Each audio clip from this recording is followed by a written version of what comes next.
бүгінгі сабақтың тақырыбы тіл дәлдігі деп аталады. Бүгінгі сабақтың оқу мақсаты оқылым және тыңдалым материалдар бойынша негізгі ақпараттар іріктей отырып төрттеп алу. Жақсы балалар, олай болатын болса мен сендерге біраз сұрақтар қойғым келіп отыр.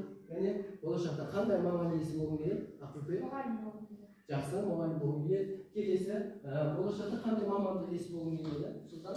Дәрігер болғым келеді. Дәрігер. Өте жақсы. Екінші сұрағым, балалар, бұл болашақта ғалымдар қандай жаңалықтар ашуы мүмкін деп ойлайсың? Айзат? Болашақта ғалымдар өзге ғалым шараларды адамның өмір сүруіне қолайлы етіп істеуі мүмкін. Жақсы, тамаша.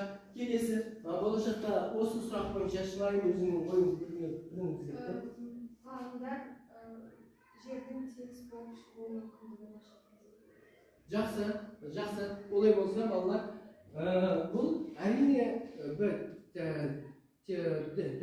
дәл сұрақтар, дәл жауаппен дәл сұрақтар. Келесі тапсырма мынандай балалар. Мына жерде үш сөйлем берген, үш сөйлемнің ішіндегі тіл дәлдігіне байланысты өздерінің ойларын білдірсеңдер. Бірінші сөйлем. Кейбіреулер дүние қуғыш, мал жиғыш, пайда тапқыш келеді. Екінші сөйлем. Өз көзімен көріп, көз алдымнан атқарып келіп отырмын. Үшінші сөйлем. Мен қартайған шағымда байы жоқ деп баққан жоқ, күйі жоқ деп күйген жоқ, қайраты жоқ деп қарасқан жоқ, әлі жоқ деп асырасқан жоқ дейді. Жақсы балалар, осы жерде, осы сөйлемде тіл дәлдігіне байланысты қандай ойлар айта аласыңдар? Шын айтыңдар қалай? Бірінші сөйлемде кейбіреулер дүние қуғыш, мал жинағыш, пайда тапқыш келеді дегенде сөздің дәлдігі жоқ деп ойлаймын. Бұл жерде сөз дәлдігі кейбіреулер дүние қуғыш жаңағыдай дүние қуғыш болып келеді дегенмен бітірсе, ол сөз дәлдігі білдіреді деп ойлайсың, иә? Өте жақсы. Сонда саған мына жерде шұбалаңқы сөздердің қажеті жоқ деген сөз ғой, дүние қуғыш, мал жиғыш, пайда тапқыш дегеннің барлығы бір ғана сөзде, бұл баю немесе жаңағы дүние қуу деген сияқты. Жақсы, келесі екіншісі қалай түсінесіңіз? Кім? Ақылбек? Өз көзімен көріп, көз алдынан атқарып келіп отырмын деген сөзде де сөз дәлдігі жоқ деп ойлаймын. Себебі өз көзіммен көріп келіп отырмын десе де болатын еді. Ал көз алдынан атқарып деген артықшылық. Өте жақсы, тамаша. Өз көзімен көріп келіп отырмын десең де ешқандай несі жоқ, жаңа артықшылығы болмас еді, келесі артық. Келесі үшінші кім? Айзат? Мен қартайған шағымда байы жоқ деп баққан жоқ, күйі жоқ деп күйген жоқ, қайраты жоқ деп қарасқан жоқ, әлі жоқ деп асыраған жоқ. Бұл жерде де сөз дәлдігі сақталмаған. Ой біреу болғанымен сөз өте көп. Мен қартайған шағымда қараған жоқ деген сөзбен бітірсе болады. Өте жақсы. Сонда балалар, енді бұлар кішкене ғана ой тууы мүмкін. Сонда біз сөз дәлдігі үшін неге назар аударуымыз керек? Біз дұрыс айтасың. Сөздің мағынасына не істеуіміз керек? Назар аударуымыз керек. Кез келген сөздің мағынасы өзі дұрыс болса, ол тіл дәлдігі болады. Келесі, жақсы. Олай болса, балалар, сендерге тапсырма. Сендерге бірінші тапсырма Тесланың түйсігі деген тапсырма беріп тұр. Сендер де сол оқысаңдар, бірінші дескриптивті қарағандар сандарға байланысты ақпараттарды анықтайды. Мен сендерге қазір сандарды беріп отырмын. Балалар, осы сандарға байланысты ақпараттарды анықтайсыздар. Мәліметтер түртіп аласыңдар, өздеріне керекті дәптерлеріңе. Сосын осы жерде міндетті түрде тіл дәлдігін сақтайсыңдар. Түсінікті ме? Содан тез бітіреміз.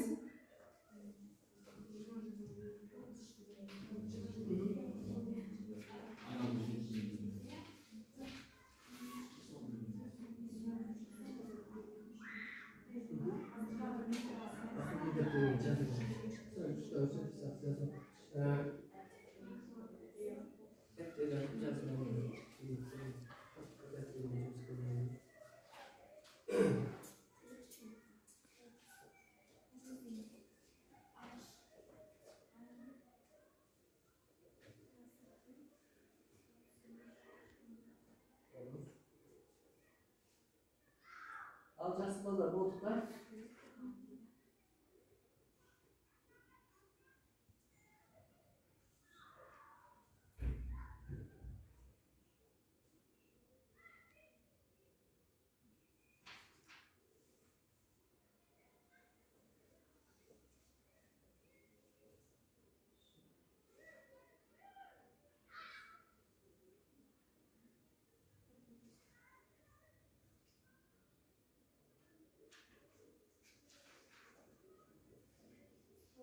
Aha, жақсы. Олай болса бұл бірінші тапсырма болатын. Енді екінші тапсырмаға балалар ойларыңды екінші тапсырмаға мұқият назар аударыңдар. Бұл жерде екінші тапсырма өнер білім бар жұртта кімнің өлеңі еді? Ыбырай Исаның өлеңі. Жақсы, осыны тыңдаймыз. Өнер білім бар жұртта қастан сарай салғызды. Айшылық алыс жерлерден көзіңді ашып жұмғанша жылдан хабар алғызды. Ат жоқ құр арбаны мың шақырым жерлерге күн жарымда ағызды.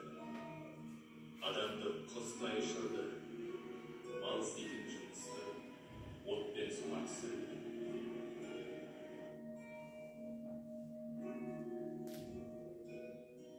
Отынсыз тамақ пісірді, сусында сусын ішірді.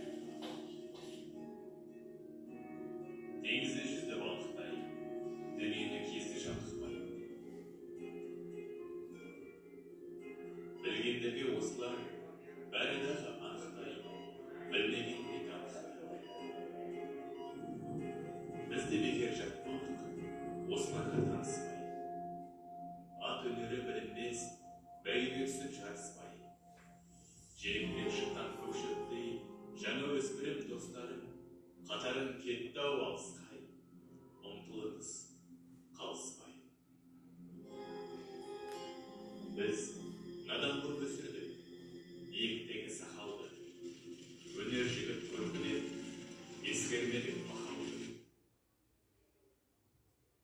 Жақсы. Тыңдаңыз қой. Олай болса балалар тапсырма мынандай. Осы бірінші мәтінмен, бірінші тапсырма мен екінші тапсырманы екі мәтінді салыстырасыңдар. Екі мәтіннің байланысын табасыңдар. Бірінші топ және екінші топ болып. Екі мәтіннің байланысын жоққа шығарасыңдар бір топ. Келесі дәлелді мысалдар арқылы осыны қорытындылап шығамыз. Түсінікті ме? Жақсы, бірінші топ сендер дәлелдейсіңдер. Осы шығарманың ұқсастығын екінші топ соны жоққа шығарасыңдар. Түсінікті ме? Ол үшін мен сендерге мынандай бағалау критерийін ұсынғым келіп отыр. Бірінші тіл дәлелін сақтады ма, сақтамады ма? Мысалдар арқылы дәлелдеді ме, дәлелдемеді ме? Бір-біріне қойғанда үшінші бүгінгі өмірмен байланыстырасыңдар. Түсінікті ме? Шындан. Ал, шынайы? Жалпы мен байланыстыруды алдым Тесланың түйсігі мәтінінде жалпы осы 21 ғасырдағы ұялы телефонды қолданылады, компьютерлер болады деген жазылған. Ал осы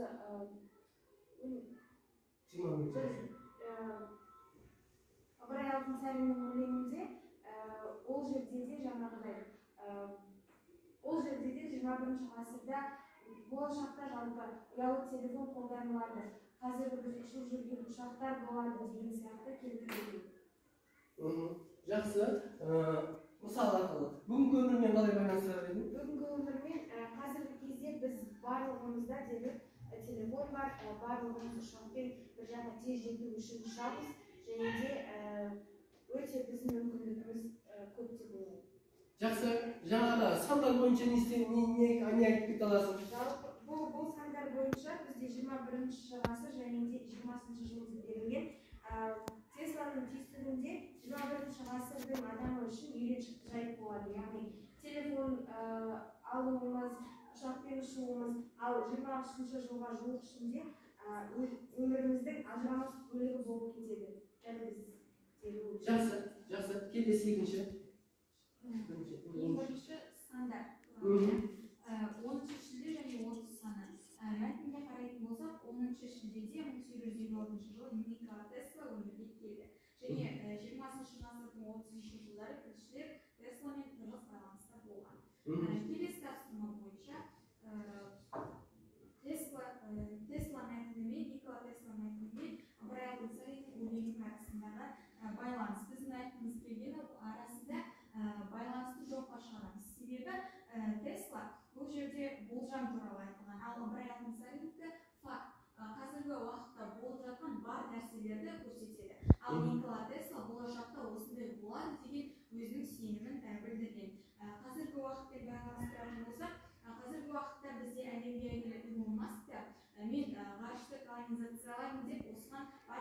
салып жатыр, бірақ көптеген адамдар бұған сенбейді. Сондықтан болашақта бұл да шындық болуы мүмкін. Ыбырай Алтынсариннің өлеңі бұл надандыққа қарсы үгіттеу болып тұр. Жақсы, жақсы. Бағаларын бір-бірлеріне.